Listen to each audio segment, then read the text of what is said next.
Welcome everyone to this workshop, Spicing Up the Rich Content Editor. I am Greg Beyer, your Distance Education Coordinator, and I'm really grateful to each of you for choosing to spend some of your valuable time and for us all to be together in this space.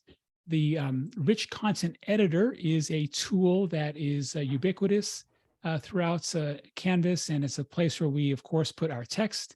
We can add images, we can embed media, and I'm going to show you today and talk about how we can add a little bit of spice to our use of the Rich Content Editor that is visual. So this will, of course, be to the benefit of our students who are privileged with sight, but to do so in a way that we don't lose the opportunity for learning that all of our students are able to take advantage of. I'm going to talk about the Rich Content Editor Icon Maker. So that is a Canvas tool that's built in, and then I'll go into using HTML and CSS to do some specific things here. As we go through the workshop, please don't hesitate to post your questions in chat, and I will pause here and there, of course, to answer those and to get any to provide any help that I can.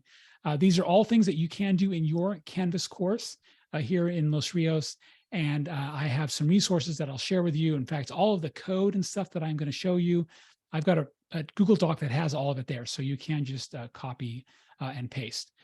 So let's go ahead and get with the Icon Maker. The Rich Content Editor Icon Maker is a tool that was built by Canvas, and it was added, I think, a little bit less than a year ago now. They've improved it over that time, and I'm going to show you what it is. I've got some, screenshot demos that are on this presentation, and then I have a course that I've been working with that I'll be able to show that to you as well. What I like about the Icon Maker is that you can create an image. You can actually import your own images if you want to, and to create an image that gets added to any Rich Content Editor thing in Canvas. And I'll show you an example that I got on the screenshot here. I have the 3 learning outcomes for one of my history classes, and I've got this table here that I include that's in the syllabus. I put it, I think, elsewhere in Canvas, and the column on the left are the actual words that are from the course outline of record, which of course are not written for students. They're almost not even written for instructors. They are written for educational professionals who are talking about outcomes and measurements and all that kind of stuff. We have to put those on our syllabus, right? That's part of, I think, Ed Code. And I want those to be relevant for my students. So I add a column, or I translate those to what I think is to student-friendly language. And I found a rhyming mnemonic: memorize, recognize, and analyze. In addition to doing that, what I also do is I tell my students for almost all the assignments in my class, hey, if you do this assignment, it will help you achieve this outcome in the course. So I want my students to be aware of that. And so I think that using icons will make that a little bit easier. So I'm going to show you adding a column to this table, creating these icons. I'll probably do just one of them, and then show you adding that to a course, another item in my course. Okay. So let's switch up my visible modules here. So here's that same table that I showed you in the screenshot. And if I edit this page, I'm going to add a column to this table. Oh, good, that was correct. And I think I'm going to call this column icon. And I have an insertion point selected right inside this, this first cell or the next cell in this column. So this is my memorize icon. One of the toolbar buttons is called the Rich Content Editor Icon Maker, and I'll create a new icon, Maker icon. And I have all of these options here. So I'm going to give it a name, and this is going to be for my first one. It's going to be memorize. The alt text, of course, right, is for the image on the page. So I will say, this is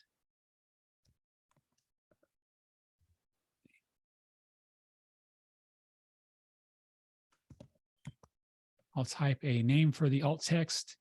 I have these options here for shape. So I think I did a star. Let's see if I can recreate what I did before. Okay, an orange star, great. So let's make it a star. I'm going to leave it small, although I can change it. The icon color, you can't see anything at the top there because I don't have a color yet. So I will select this and I'll select that orange color.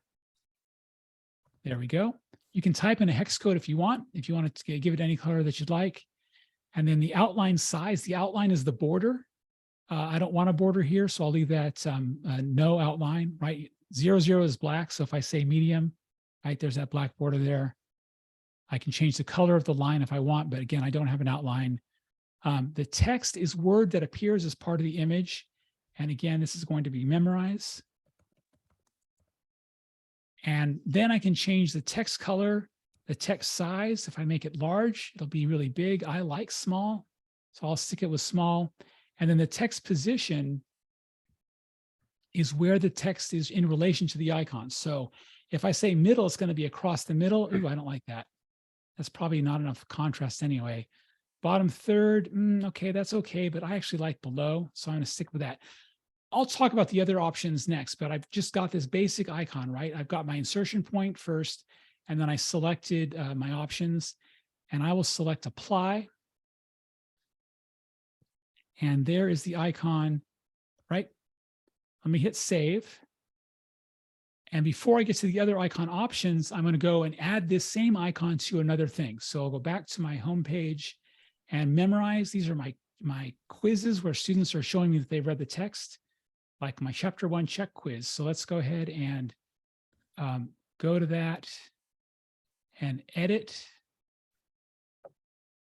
And I've got the rich content editor here, right? I'm going to pick my insertion point and I'm going to select the Icon Maker icon button, but this time I'm going to choose Saved Icon Maker Icons. And this way I can make sure that I'm going to use the same icon I just created, and shame on me for not deleting these earlier because I've obviously done this before, but I'm going to select Memorize. That's the one I just created. So I'll select that. And then I do need to re-enable the alt text. So now this is an image. Icon options. There we go. I need to, oops, icon options. And let's give it some proper alt text.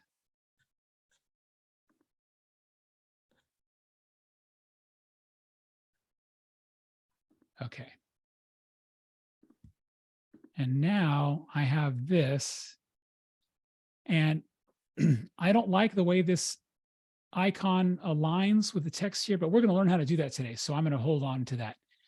Let's come back to that first page here, and I'll show you the other the other icon options. Okay, and then I'll pause for questions. Rich content editor, icon maker. So go back to edit, and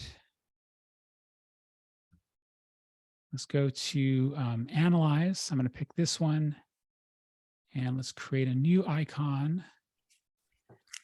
So I'm going to call this analyze. It does need to have a name.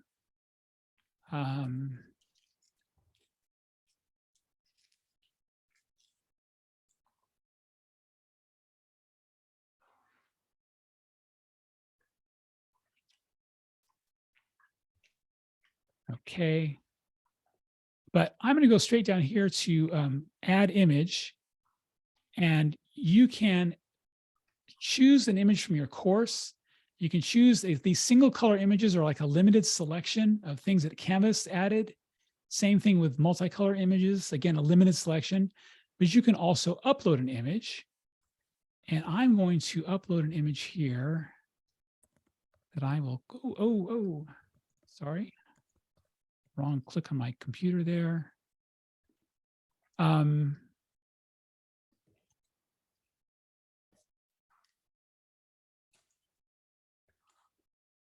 Oh, I thought I had something more handy. Here we go.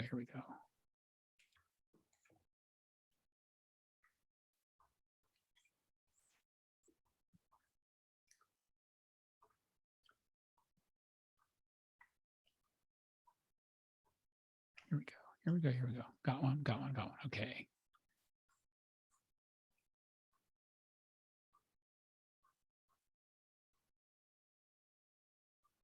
All right, let's see if I can add a GIF. All right, so there's an image I just added. This is my own image that I added up. So I'll select submit here. What did it say here? 250 kilobytes. What is that? Oh, it's 3.4 megabytes. Oh, no.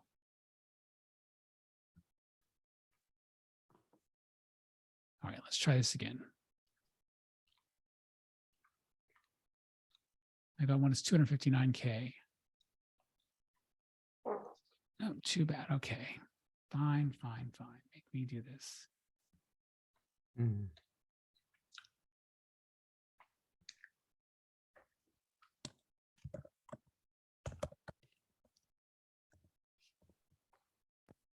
Okay, perfect.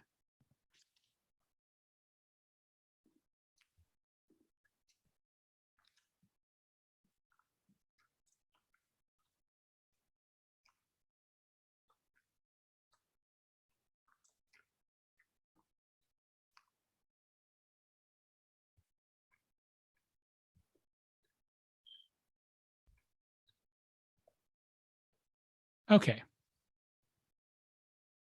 Add image, upload image.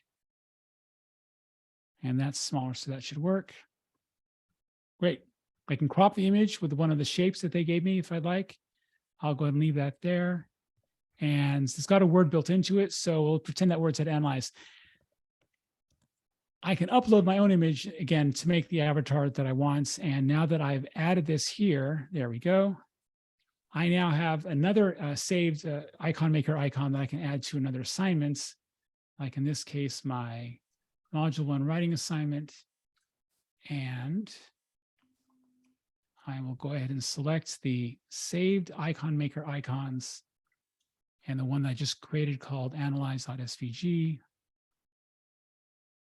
Great. And again, check the icon options for the, icon options for the alt text.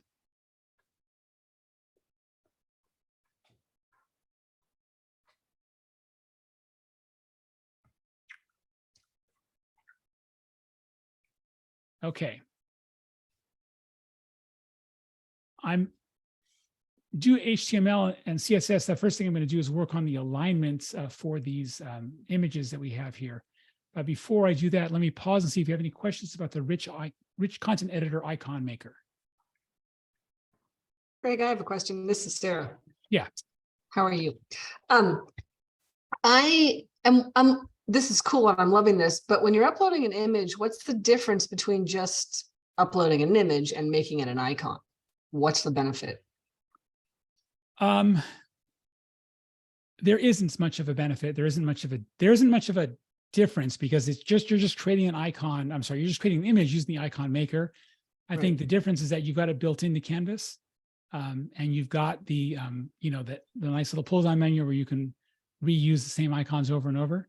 So it adds a bit of organizational benefit. So that was one of my other questions is that when you make an icon, they automatically save everything, right? There's nothing else you have to do. I didn't see you push it's automatic. You can go back to find any one you've done before. Correct. That's right. Yeah. And here's the thing. And here's the thing I didn't do before in preparation for today was in the files menu, it actually creates a folder called Icon Maker Icons. So these are the images that I just created, right? In fact, you can see here, August 18th, 2022. Oh, maybe I use the same course for fall. Do those save across courses or do they save to one course? They save to one course. Okay. Yeah. And I'm guessing once we make an icon, we can then use it as a button? Yes, you can add a link to it like you could to an image, yeah. Okay, cool, thanks. Marinina? Greg, do the icons roll over from, and you said it stays with the class, but does it go forward if we roll the class over? Yes, it does. It's a course file like any other course file. So yeah, that answers your question too, Jeanette. Okay, thank you. Yeah. Okay.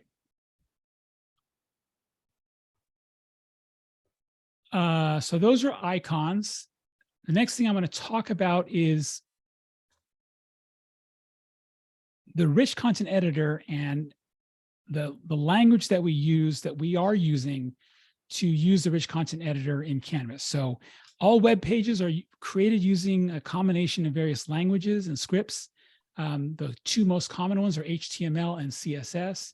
And the Canvas Rich Content Editor gives us the ability to modify the HTML and CSS, which is what we'll use to do the things that we're going to do in the rest of the workshop. The difference between the two is that HTML is the structure for the page. So every web page has what's called a header. The header has information like what the language the page is in. It has information like it'll have links out to scripts and to other types of things. And then the body of the page, that's part of the structure, is what we see when we're looking at a web page. And then within the body are various tags and everything. And HTML, again, is the structure. So that's the hypertext markup language.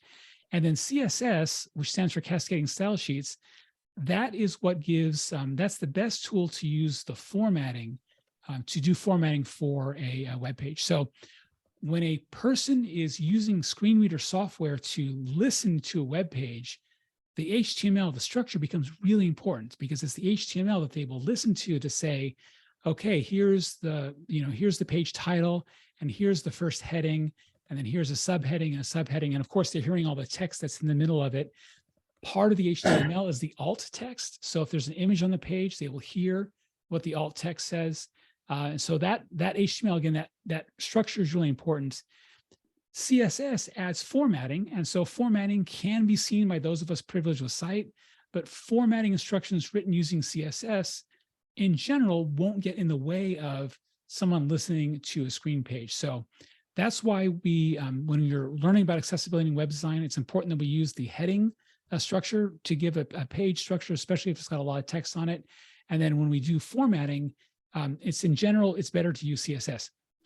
HTML is really old. It was created when the World Wide Web was invented back in the mid-90s. And so HTML initially did everything. It was the structure and the formatting. There are plenty of HTML tags that can be used for formatting.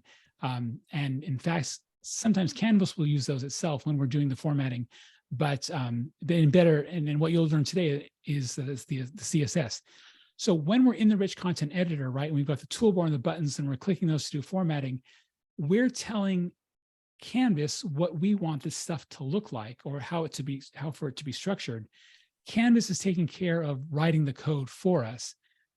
We can also look at the code ourselves and we can make some changes to it. As I mentioned on the asterisk there, Canvas does protect us by not allowing us to make certain changes. Okay.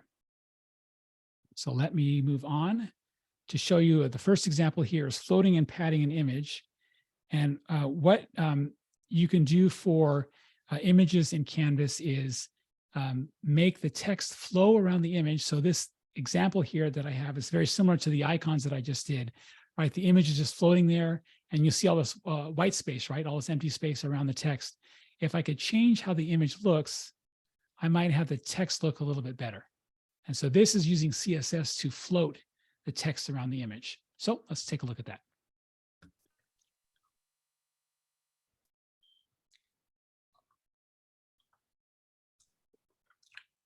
So again, I go into edit mode, of course.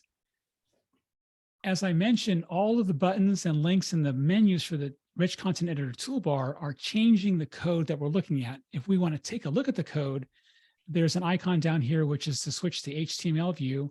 And we have to be in HTML view to do the things that we're going to learn about today. So I'll click on that. And when you're in HTML view, what we're looking at here is a series of tags. And each tag has one or more attributes. And I will put in some empty space here just so I can make it a little bit easier to look at. And I'm going to make this bigger too, so it's hopefully easier for you to look at.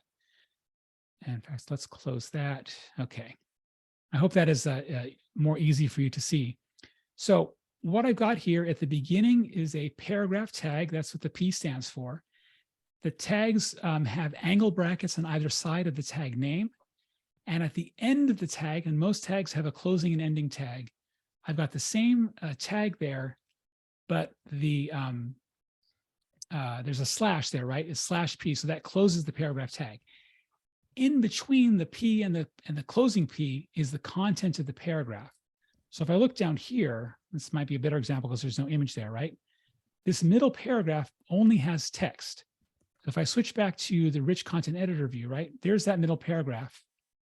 You can see there it's only text, right? There's nothing else there. And then also notice as I switch back and forth that Canvas automatically took care of all that extra white space I put in there.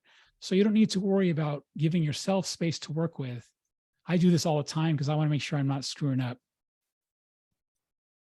Any of those of you who teach languages, and if you know how important grammar and the structure is and punctuation, it's really important when you're working with HTML and CSS.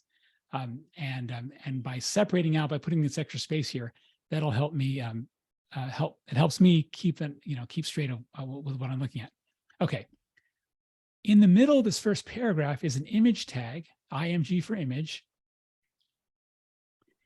An image tag does not need to be closed like the paragraph tag does, right? The image tag is the image itself. The paragraph tags surround the contents of the paragraph. And the image tag will always have an SRC attribute. That's the source. So this is where this image is coming from. We don't need to worry about that.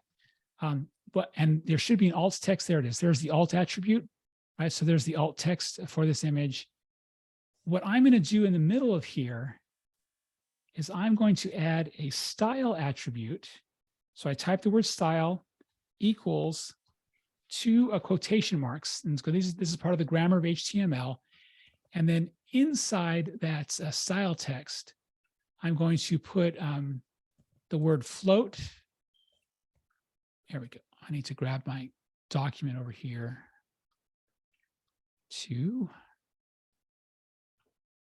And copy and paste is so awesome.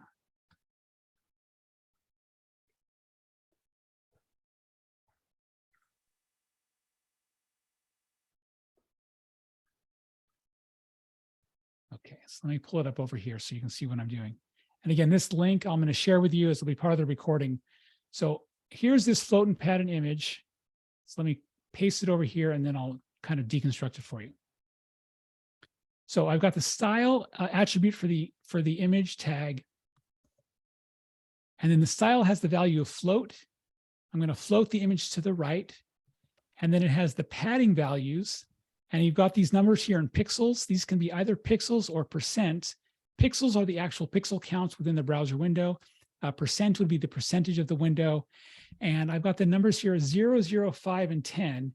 And these are the 4 sides here. And I think it's going to be top, right, bottom, and left. So let's go ahead and switch back to regular view and see if that worked. Oh, it did. Look at that. All right, so I've got the image floated to the right. The distance between the top of the image and the top of the text, there's no difference there. So that's 0 padding up top, 0 padding on the right. I've got some padding here on the left and some padding here on the bottom. In fact, when I select the image, you see it better there, right? You see this white space that's in between the selection box and the image itself. You can play with this any way you want. So if I make those numbers, let's put 50 pixels on the top. That should be dramatic. Yeah, see all that white space up top there? That's the 50 pixels I just put in. So let me go ahead and make that 0. I happen to like 0 a little bit better and hit save. And so now I've got an image that has been floated and padded. So I can take that same thing I just did, and this is a content page, but the rich content editor again is everywhere. So if I go into that quiz that I did earlier, I think it was this one. Yep. I'm going to edit this quiz, go straight into the HTML view. And here's the image, right? There's the image that I just added to it. In fact, let's see, there's the alt text to confirm this assignment will help you achieve the memorized course outcome. And again, give myself some space to work with. And I'll go ahead and use the same code that I used before, and it should float to the right. Okay. Why is it down there? Because it's part of this paragraph and not that paragraph. So I need to fix that. And let's go ahead and edit this. Aha, it is part of the first paragraph. Well, let's see. What if I put it, this is what I'll do here. I'll just change it from float right to float left. And I'll take this code here. I'm going to cut it. And I'm going to put it at the beginning of the paragraph instead of at the end. Thank you, Rachel, for saying that. Yeah, so these 4 numbers that I pulled, let's see how this works here. Floated to the left, that's a little bit better. It's overlapping this box that I put in here, and that's because this text isn't long enough. The 4 numbers that I put there, right, with top, right, bottom, left, if you just put 1 number in, then it'll apply the same padding to all 4 sides. If you put just 2 numbers in, I think it's top, bottom, and left, right. So it's 2 of the 4 sides versus the other 4 sides. And you can also, thanks, Rachel, you can also actually, instead of saying padding that, you can also actually write padding hyphen bottom. And that would be, oops, I misspelled bottom. There we go. And that would only apply bottom padding to the bottom side. Okay. This resource page that I'm going to share with you actually has a link to a great website that has everything you want to know about CSS. Okay. Can you float and pad around a video? Yes. You can do that. Anything that's that's got a tag, you can do that. In fact, I'm going to do that in some of the things that I have coming up. All right. Let me go ahead and move on and keep your questions coming. Putting text inside a box. In this example here, I want to take this. There's a quote in the middle of this block of text that's on the screen there, and I want to pull it out and make it a little bit more obvious. Thank you, Noah.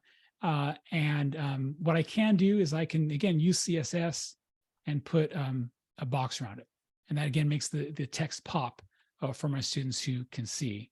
And it doesn't remove the text. It's still there for anyone who can't see it and they're listening to the page. Okay. So let's go to the next item that is called put text inside a box. Again, go to edit, go to code view. So that middle paragraph there, you see it says Scribo Atheris. I'm going to put this inside a box. How I do that is I convert it from a paragraph to what's called a div. div. I'm going to close the div as well. I'm going to take this text and I'm going to put it inside the div. Now, when I look at this right, it looks like 2 paragraphs, and it does, because the div without style is basically just a paragraph. So let's add some style to that thing. And I'm going to go again, copy my code.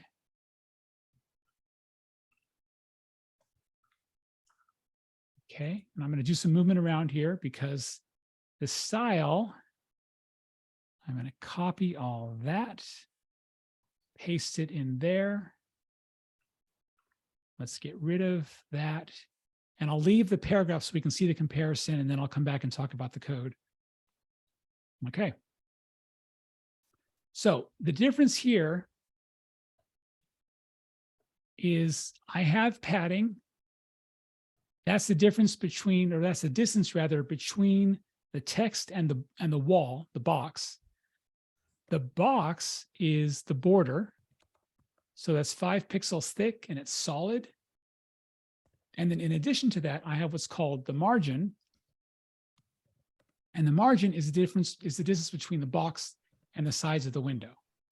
So if I change this margin from 20% to 40% on either side, this box should be pretty skinny inside the window.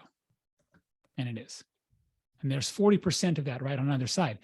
If I change the width of the browser window, it's keeping that 40% on either side. And you see how now it's forcing the text to wrap within it. Okay, so let me, and I'm going to do color coming up, because I want to add some color to this too. Okay, so let me hit save here.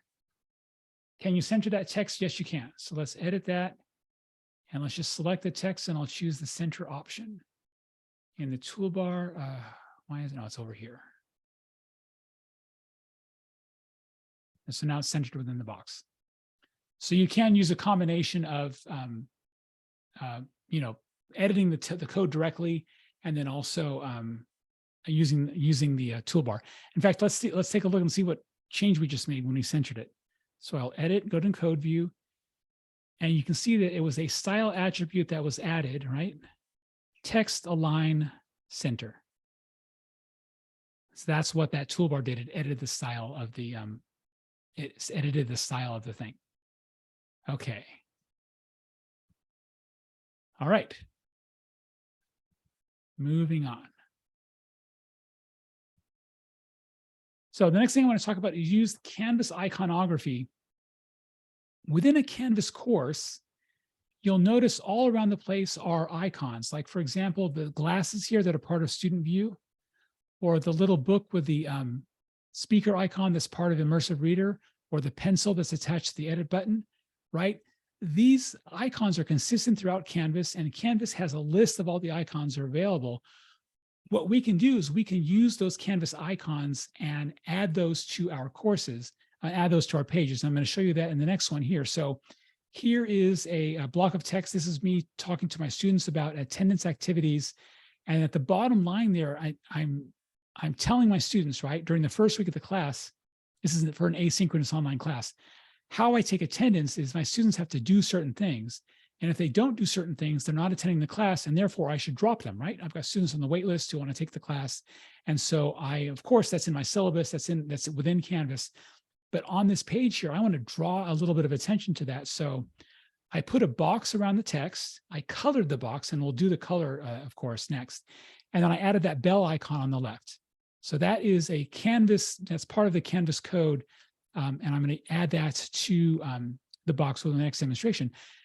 And that allows me to talk about, I'm actually going to go back here and mention something, and I'll come back here. That's this word here, the C for cascading, right? Cascading style sheets. CSS actually exists at 3 different levels, and the levels cascade down. So one level is the only one that we can edit directly, and that is the inline style, where we take an individual code like this div and we add some style to it, right? Or the image and we add some style to it. There's also the next level up, there can be styles that's part of a page header, and we can't edit that. We're not allowed to edit the page header inside Canvas, so we can't touch that. The third level is what's called a style sheet, and the style sheet is referenced as part of the page header, and the style sheet can have all kinds of style instructions on it, so that inside a page, when someone's working with a style sheet, they can say, you know what? I want you to go grab that thing that's on your style sheet and make this look like that, and use it here. Because the internet, the way web pages are written, are all open, and because it's not that hard to find the style sheet inside that are used for Canvas, we can take advantage of Canvas styles to format, to do things the way we want to do in our pages. And that's what that bell icon is. That's actually a Canvas style. There's a style sheet that lists all their icons. And you can basically you have to use a certain word, but you call the icon by name and it'll make it appear in the thing. So I'll show you how to do that. And that is this iconography here. So again, it's this final paragraph, right? I want to get my students' attention to that. Let's go to edit, code. Okay, again, I'm going to separate this a little bit. And the code I'm going to copy is a div nested within a div. Okay, I'm going to paste that here. Again, the grammar, the style, not the style, the grammar, the punctuation is pretty important here. I open up 3 different divs, right? There's one that's kind of the outer one. There's one here called, this is calling the class from the style sheet. So if I were to open up the Canvas style sheet, I would see a bunch of classes listed, and each of those classes would have formatting instruction. Because I'm using their style sheet, all I have to do is name the class. And then here is the icon itself. It's called icon-alerts. And then here's the next div. This kind of puts two divs within each other. Here it says your text goes here. Okay, and then I'm closing the three divs. So let's take a look at what that looks like. You'll notice here that I don't have, yes, divception. I can't see the style, the icon here, right? I have to save the page in order to see it. So one div, the outside one, is what has the border. That's where that border is, the color and all that stuff, the thickness like we did before. And then within that are nested two. The first one is the one that only has the icon, and the next one has the text. So if we edit that again, go into code view. Again, I'm going to give myself some space here so I can see what I'm doing. Copy this text here. And replace it. Your text goes here with that text, right? And drop that period. I'm going to remove this paragraph. I'm going to show you what this looks like and then come back to the colors and stuff. Right, so there I've got my icon and my warning sign. Hopefully this will draw more attention for my students. Now, the first thing I want to mention here is the color. So as part of the style, right, you see the attributes here. We've got the margin. That's the distance between the div and the walls of the window. The border is 3 pixels thick. It's solid, and then it's this color, which is hashtag F26E21. Notice the punctuation for this, right? These three things, the width, the thickness, basically, sorry, that's the thickness, the width, the style, because you can have dash, there's another option here. And then this are all within the border attribute, right? It's the attribute, colon, space, and then these three definitions, and then it's closed with a semicolon. The same thing here for margin and padding, right? We've got the attribute, padding, colon, space, and then I've got either 1, 2, or 4. You can probably do 3 as well. So where can we get the style sheet for the Canvas icons? Yeah, great question. And also the colors, I'm going to show that to you next. I can change this color here, right? I could type the word red. I think that'll work. Yep. Or you could grab the hex code, which is going to be the hashtag followed by 6 different characters. And if I put all 6 zeros, I'm pretty sure that's black. Yep. Okay. Where I can get codes, it's actually on this resource sheet that you'll have. One of the links at the bottom is HTML color codes. So if I click on that link, there are lots of places where you can find the HTML color codes here. I'm sorry, online. This is one that I found that I like. I could pick a color and get the code, right? There's that code there. What I like to do when I'm teaching at CRC is actually use our colors, right? So if I go to the CRC webpage and it's in employees. So, right, the blue and the orange and some of these other colors that are here, if you go to college-wide and go to Public Information Office, web content style, no, branding toolkit's what we want. And on this page here is a list of the colors. And so that F26E21, that's the CRC orange. That's the official CRC orange. Those are things that I like to do. Now, another thing you can do is if you go to a web page and you want to grab a color from that web page. So let's see what's on the New York Times today. Okay, let's grab this. You may miss these parasites when they're gone. Let's say I want that color that I'm hovering my mouse over there, right? That kind of beigey color. You can get an extension on your browser, and I have one here called the Color Picker. And wherever I put my mouse, right, if I want that color right there, let's do a little bit darker one. You can see the color code hopefully in the window there. And when I click on this, it'll be selected. Oops, click, there we go. Copy, and then come back over here and let's paste. And that should be that brownish color that I grabbed from that bar. Yep, there it is. So there's lots of ways to grab colors. If you're interested in making the colors on your pages, again, match the college logo, right? We can't change the orange and blue that are part of global navigation. But so you could decide to match that, or you can grab, if there's an image on this page, and I also had this box here, I could grab a color from the image, right? To do this. So you got all kinds of color options for that. All right. Oh, and the style sheet of the canvas icons. Yeah, let me show that. That's also linked from the page as well. And that is, where is it? Here we go. The Canvas style guide.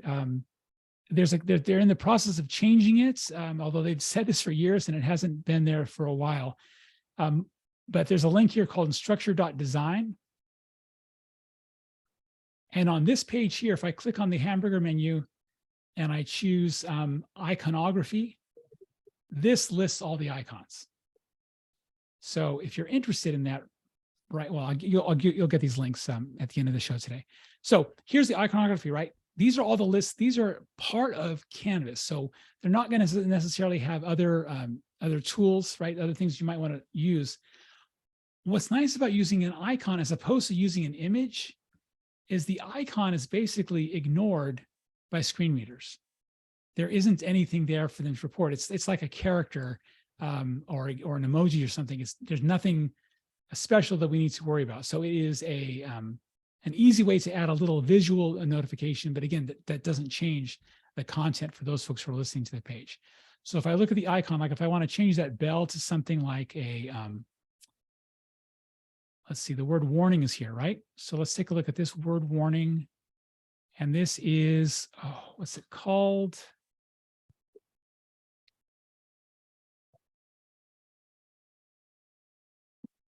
Oh, I'm sorry, it's right there. It's the word warning. Excuse me, I don't need to click on it. I just changed that to the word warning. So let's come back over here and edit that. So I'm going to change that from a bell to an exclamation point. And instead of saying icon/alerts, I'm going to say icon warning. Again, I have to save to view the change with these icons. And there it is. Okay. I've got two more things I'm going to call a class, right? This Canvas style sheet that exists already. But before I do that, I'm going to see if you guys have any questions. Does inserting the icon in this example have to be done with HTML, or can that be done with rich content editor insert? You have to use HTML. Okay. Yeah, they don't have the icons, and also the next two things I'm going to show you. This is us as ordinary users kind of doing a little bit of a cheat. We're grabbing the Canvas developer stuff, right? This website, instructure.design, this is what their developers use all the time, because it's got all of their guidelines for how to do stuff in Canvas, right? As the people are working on things, they'll do this. What's nice about using a style sheet, by the way, or a site like this is if there's something that Instructure wants to change, they can make the change in one place, and then that change automatically gets pushed out to every single page that uses that style sheet. So that's one of the really nice benefits from the perspective of, from their perspective, obviously brand management, right? Like their color scheme or whatever, that makes sense. But it also makes sense, and I'll give you an example that this is a change they made, I think, a couple of years ago. There's an icon for question banks, or nope, I think it's the question bank icon. Is it folder? Well, I think it's this question bank icon. This icon here used to be a little piggy, like a piggy bank, right? And Instructure, they had a blog post where they talked about how they had learned that the pig itself is viewed as an unclean animal, right? And that it causes some cultural challenges for some of their users. They are a worldwide company. And so they talked about how, we learned this and we decided to change this icon. They could make that change in their place there, and then boom, it would be pushed out to the Canvas users all around the world. So there's some nice things about doing that. And again, because of the way the web is written, everything can be pulled. We can take advantage of some of that stuff. Yeah, great questions. Okay. The next thing I'm going to do is add, make a table a little bit nicer and make a striped table. Oops, I already went to the, I'm clicking the wrong places. There we go. Here's a table on a Canvas page, right? And it's got the header identified, the subject and pattern. And what I want to do is make it a striped table. There we go. And the striped table not only adds the gray, right? Every other row's got the gray background. It also, where the mouse is pointing, like you can see the screenshot, I've got the mouse there, it's highlighted. So that row that says ethnic studies, right? That's got that highlighted blue. We can do that with one little script of code that we add to a table by taking advantage of the style sheet that's part of Canvas. Okay, and I'm going to do that next. Okay, I'm checking my time, that's all. Okay, so let's go to the next page here. So here's a table, I want to add that. Again, edit. And if you think about how I would do that formatting, right? If you're imagining what we've done so far, there is a background attribute that's part of style. So you can imagine, do I need to go into every other row and add a background style to make it that gray color? And how do I know when the mouse is pointing at this particular part of the screen to add the highlight? That would be really hard to do with how we can use styles, and it would take a tremendous amount of scripting and code and everything. But instead of doing that, we can call the class that Instructure uses, and we take this table. So I've got my table, right? The only formatting this table has is border, but I'm going to add right here, class. And the class is called IC table, hover row, IC table stripe, right? 3 different things I'll put together. All I know is that it works, so that when I hit save, I've got the table that has the automatic highlighting and the automatic stripes. Again, that's us using the Canvas developers did all the work to put all the code together. They use this style sheet so that they can have the same style appear everywhere inside Canvas. All we're doing is taking advantage. Okay. Do you mind clicking on that and going back just so I can see exactly where you put it? Because that was a little fast for me. Yeah, sure. So let's go to edit, code. So I'll remove it. That's going to be on the style sheet you give us, so we can copy and paste that. But yeah, but we want to put it after the so, word table, or right. So the table tag, right? I don't care about the caption, the body, the row, any of that stuff. None of that. I'm applying styles to the entire table. So a table always opens with the table. This is HTML, right? The table and the table tag. The Canvas table by default has one attribute, that's the border. So we could actually change that if we want and give it no border if we wanted to. But what we're doing here is within this tag, we're adding this style and we're adding the class.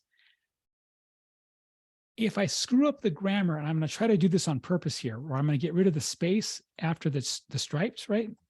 So you see there's no space there between the quote that closes the class and the beginning of the next thing. Let's see what this does. It should mess it up. Oh, it didn't. Canvas is smarter. I tried to break it. Yeah, there they go. They added the space back. So Canvas is pretty good about, correcting the mistakes that we make. Now, if I get rid of the quotation mark, oh, that won't work, right? Because you can see, I don't know if you caught that. Canvas HTML editor is smart in that the color scheme that I'm looking at here, right? All the text is black. The HTML is green, the tags, but the style and the HTML attributes are all blue. And as soon as I got rid of that quote to close this class attribute, it made everything blue. So before I even hit save, I've got a clue that something's wrong, but I'm going to do it anyway. Oh, it's still, yeah, it got rid of the border. but it still kept this. Wow, that's neat. All right. Let's do this.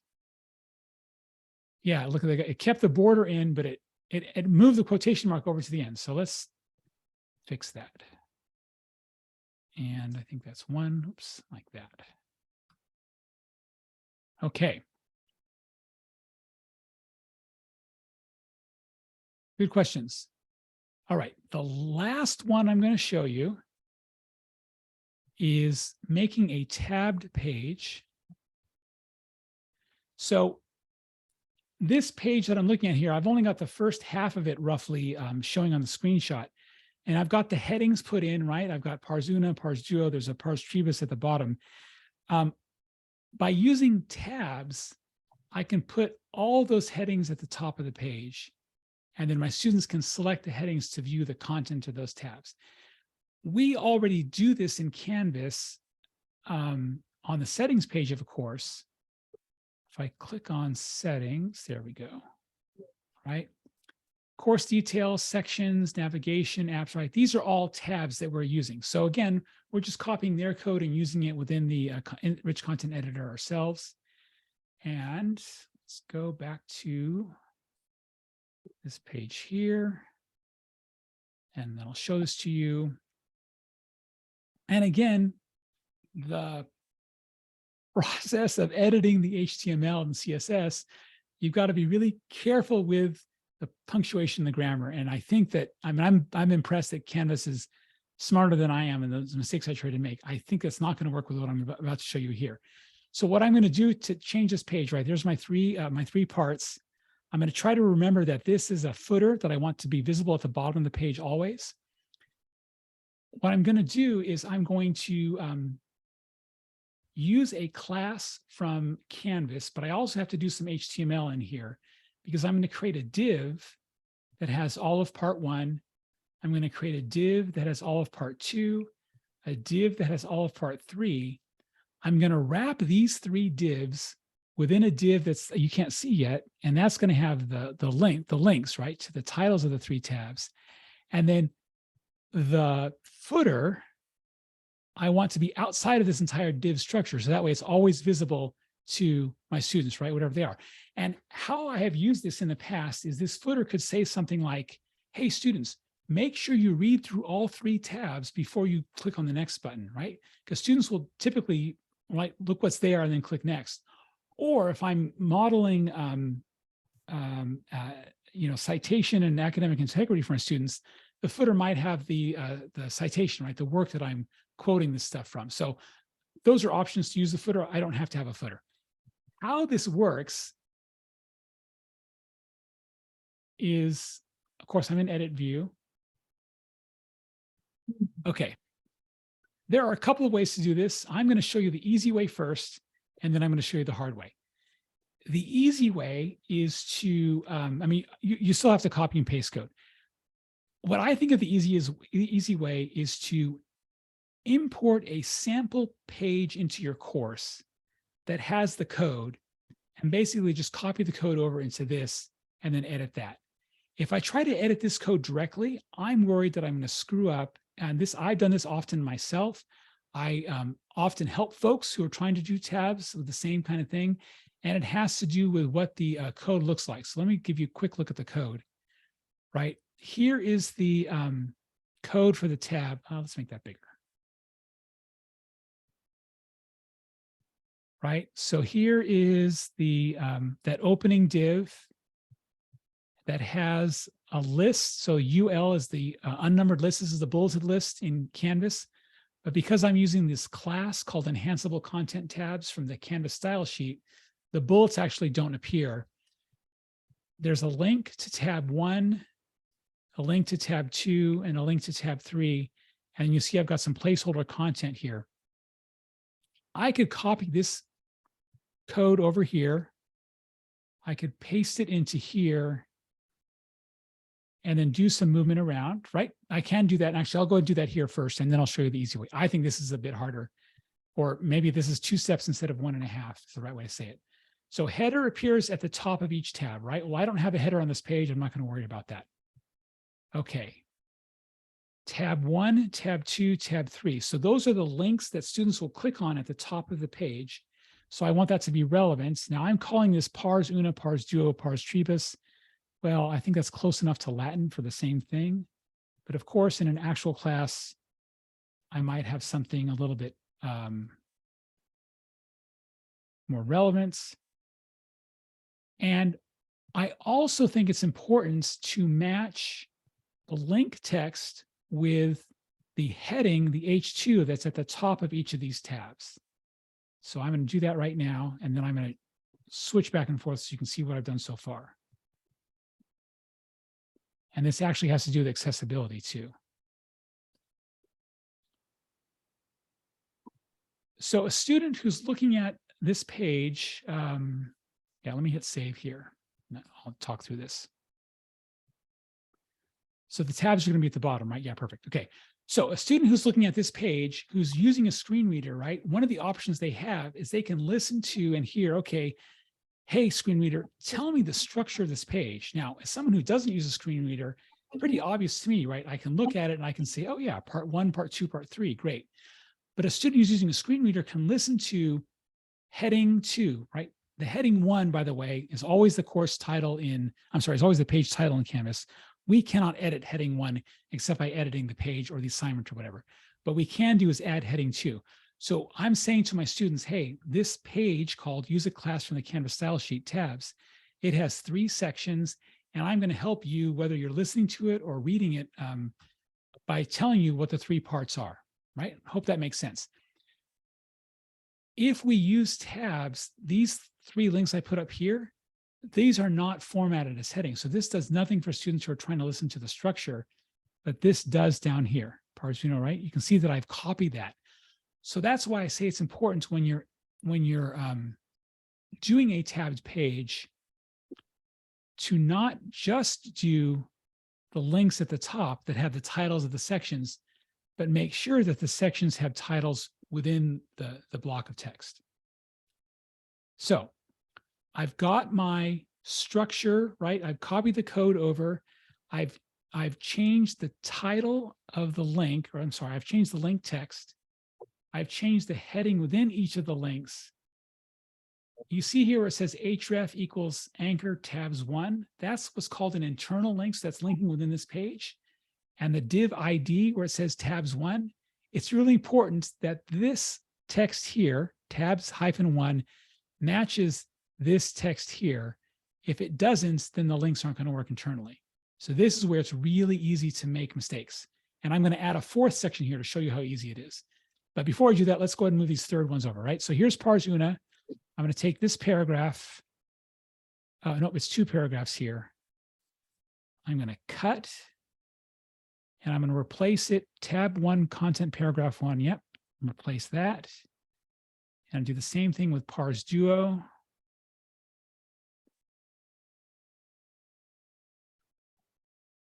And there, and then finally pars tribus.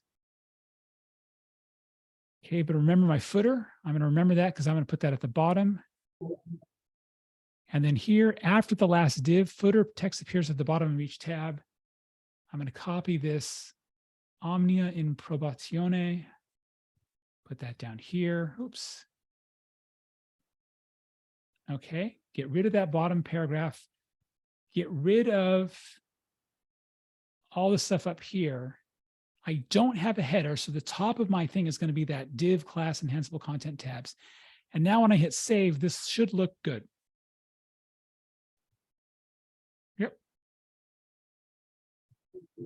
The content of each of these tabs, right? I only have text here. It's anything we can put in a rich content editor. So it could be video, it could be images. I worked once with an instructor who was teaching. She was teaching at a college very close to Mexico, the southern part of California, and she was teaching CIS and ESL. And most of her students were Spanish speakers, right? That was their first language. She actually created in her CIS class, right? This is like Introduction to Computers. What is a mouse? She went through into each content page. She had 2 tabs where it was one in English and the other one was in Spanish. And I was so impressed with all the work that she did in the service of her students, obviously. And that's an example, right? Again, a very extreme is not the right word, but a lot of work that she put into that. So I'm now going to add a fourth tab, and again, I'll hopefully make a mistake. Maybe I won't, but let me see if you have any questions on these first three. Okay. All right. I'm going to do it again. I don't know why that's there. So let's go into here. So I'm adding a fourth tab. I need to do two things. Number one, I need to add a link at the top. I'm going to copy the first one and duplicate it. The href, I'm going to say tabs 4. The title here, the link, right, what's within the code. This can be anything. What's really important is that's consistent within the page. So I know that for tabs 4, I'm going to go ahead and put this at the bottom, right? I need to put a new div in.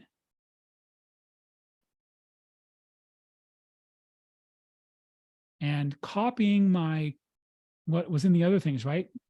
I need to give the div an ID. So that's the identifier. And ID equals, oops. And I think I typed tabs-4, right?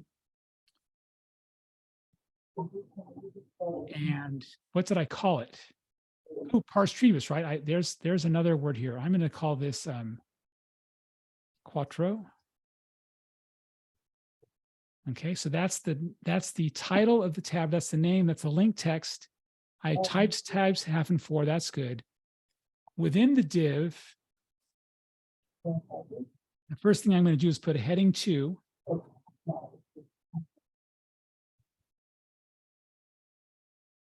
And this is going to be quattro, right? I want to make sure that it matches.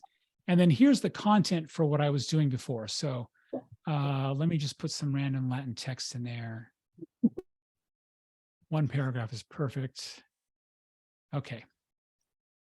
So again, what I did was to add a fourth tab, I added the link at the top.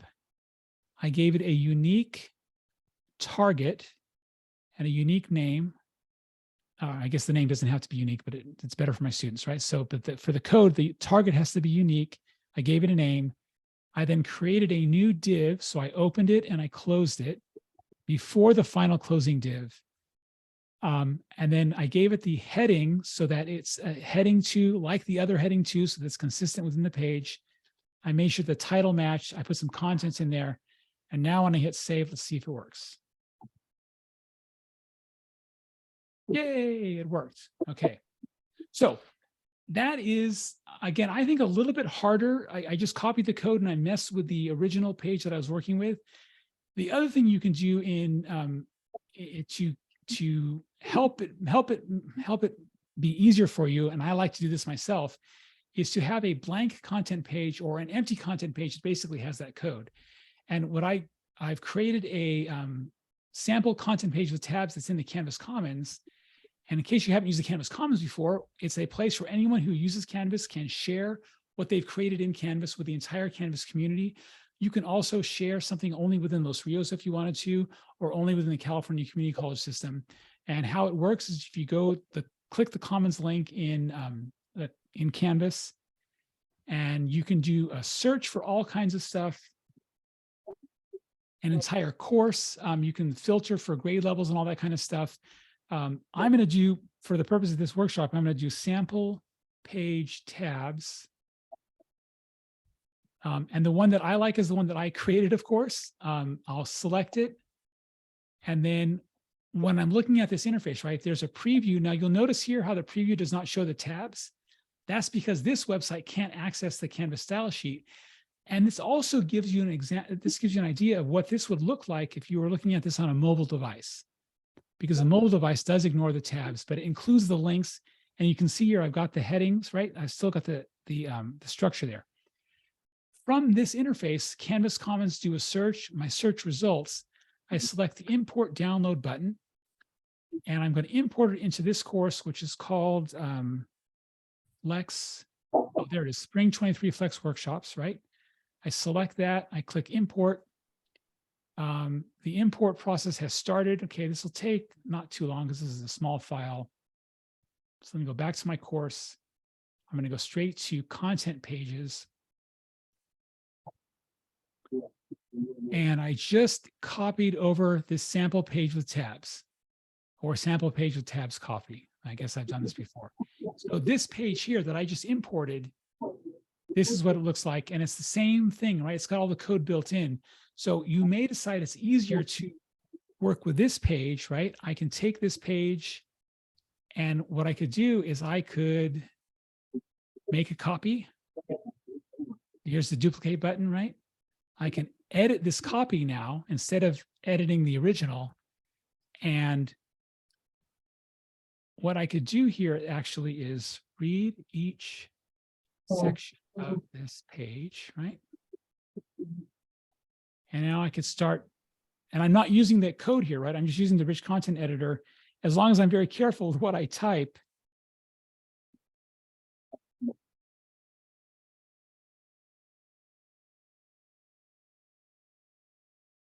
okay, and then I can put some content there. And this might be an easier way for me to work with, right? You see where I say I called it section 1, and I didn't make any change to the content, but I made a little bit of changes there. So that's another option that you have for working with a tab page. Again, copying it directly from this resource page, the code, into your page, and then working with it there. Or, and I've got that link here, I've got a demo video showing how to do what I just did with bringing the page in from the Canvas comments. Okay. Because Greg, other than creating a new tab like you showed us how to in HTML, once we have that page copied over, it's all rich content editor stuff, isn't it? Exactly. Unless we get fancy and go back to any of your HTML stuff, we can mess with that. Once we've got the tab set up, we can do whatever we want with it, right? That's right. Easy. That's right. The trick is when you're working in rich content editor view with all that code that we can't see, it's really easy to accidentally delete some of the code. Oh, I see. Okay. And that's going to break it, right? Well, Canvas is getting smarter all the time, because this should have broken it like what I just did here. It looks like I just removed the text. Oh. But we could go back in and put the header too and do all that stuff, right? Yeah. Okay. Okay, cool. Yeah. All right. Well, thank you very much for spending the last hour and a quarter with me and learning something about HTML and CSS in Canvas. That resource page, let me put that in the quote right, and in the chat right now, rather. This has all the code that I showed you. It also has a link to the to information about HTML color codes. And then as well listed in there, I didn't mention this in my workshop, is it's important to make sure that the contrast of, if you're using colors, to make sure that there's a high contrast between the text and the background, because low contrast is harder to read. And it's especially hard for folks who have who are either colorblind or have low vision. And there's a link in there about going to a place where you can test the color contrast ratio to make sure that it's high enough. And this workshop was recorded, so the recording will be shared with everyone. The recording will for sure have that resource page. I'm pretty sure that this presentation will be linked as well. Any final comments or questions for the recording? All right.